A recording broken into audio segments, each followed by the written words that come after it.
Thank you for yielding. Today's life expectancy rate in our nation is at a historic high, and that's great news. It also means we need to be doing all we can to ensure that Americans have access to quality, timely services which allow them to live independently in their homes as long as possible. Since 1965, the Older Americans Act, or OAA, has governed the organization and delivery of services for senior citizens throughout the country. With more than 41 million Americans aged 65 and older, the social and nutritional programs offered by OAA are critical to helping them maintain independence.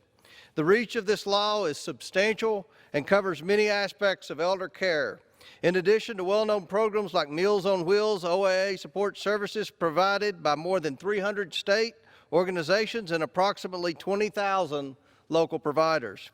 Some of these services include nutrition programs providing meals at senior centers, schools, churches, care to prevent the abuse, neglect, and exploitation of seniors, family caregiver support systems, and community service employment opportunities for older Americans.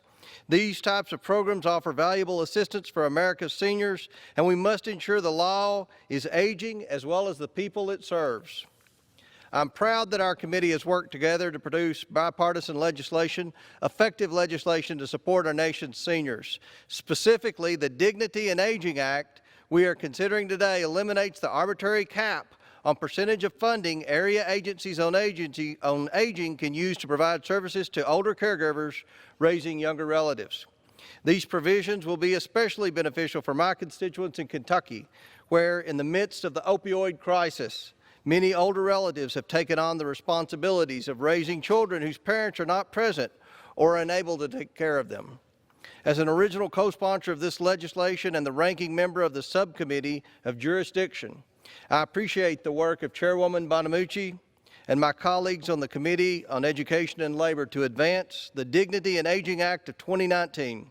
I urge all my colleagues to support this legislation to build upon the flexible policies found in the Older Americans Act to promote consumer-driven, independent living for our nation's elderly population. Thank you, and I yield back the balance of my time.